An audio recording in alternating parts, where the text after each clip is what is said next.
గా మారడం నిజంగానే మరి ఎగ్జిట్ పోల్స్ కూడా ముందే గత 2-3 రోజులు కూడా చెప్పారు. చాలా తక్కువ మంది విజయసాయికి సపోర్ట్ చేశారు. అసలు గెలవడు, అసలు ఖచ్చితంగా 2-3 సీట్లకే పరిమితం అవుతా అన్నారు. సో వాళ్ళు చెప్పిన మొత్తం వాళ్ళు తారుమారయ్యాయి, అంకెలు తారుమారయ్యాయి. నాయకుడు కూడా అందరు కూడా చాలా మరి పరాజయం పాలయ్యారు, చూసాం మనం.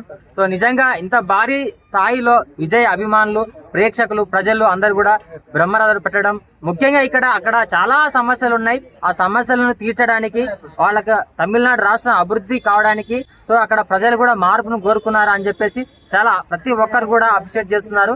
నిజంగా ఇలాంటి కొత్త వాళ్ళు రావడం, ప్రతి ఒక్కరు కూడా కష్టపడి ఏదైనా ముందడిగేస్తే ఖచ్చితంగా ప్రతి ఒక్కరు కూడా మార్పు కోసం అయితే అందరూ ఖచ్చితంగా స్వాగతిస్తారని మనకు హీరో విజయ్ గారు మరి ఈ యొక్క చరిత్రను సృష్టించి మరి ఈ రోజు మరి సీఎం గా మరి ఎన్నిక కావడం నిజంగా చాలా ఒక గొప్ప ఆదర్శం.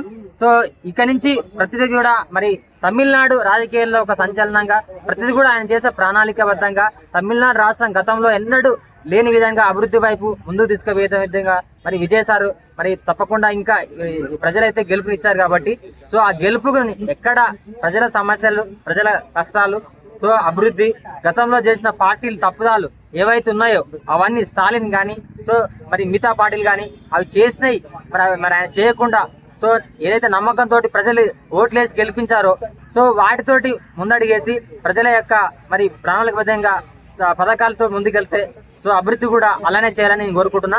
సో ముఖ్యంగా అయితే నిజంగా మరి విజయ్ ఫ్యాన్స్ చాలా ఆనందంగా ఉన్నారు. సో ప్రతి ఒక్కరు కూడా ఇది ఇండియాలోనే ఒక హిస్టరీ అని చెప్పొచ్చు.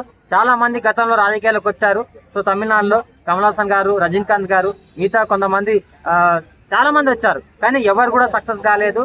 చాలా మంది కొద్ది సంవత్సరాలతోటే వెయిట్ చేసుకుని సినిమాల్లోకి వెళ్ళిపోయారు, 2-3 సంవత్సరాలు. కానీ విజయ్ వచ్చిన 2 సంవత్సరాలకే ఇంత భారీ స్పందన రావడం, సో ఇక్కడ ఆయన పార్టీ పెట్టినప్పుడు చాలా ప్రభుత్వం అనుమతి లేకుండా చాలా మంది చనిపోయారు.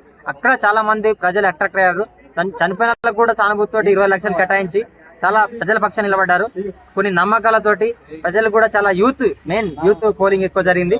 గతంలో ఎన్నడూ లేని విధంగా పోలింగ్ కూడా ఎక్కువ జరిగింది, 90%. ఇప్పుడు గెలిచిన ఎమ్మెల్యేలు అందరూ కుర్రోళ్లే, కారు డ్రైవర్ దగ్గర నుంచి అవును ఉన్న వాళ్ళే, అనుభవం ఉన్న వాళ్ళు ఎవరూ లేరు.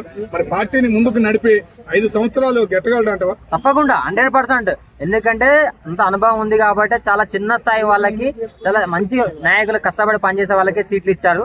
ఖచ్చితంగా 100% అతి తక్కువ సమయంలో ఇంత రావడం అంటే ఇండియన్ పాలిటిక్స్ లో ఇది ఒక రికార్డు. సో నిజంగా వెరీ హ్యాపీ. సో తప్పకుండా తమిళనాడు రాష్ట్రంలో అభివృద్ధి జరుగుతుంది. ఖచ్చితంగా కొత్త ప్రజల సమస్యలు అన్ని పరిష్కారం అవుతాయి.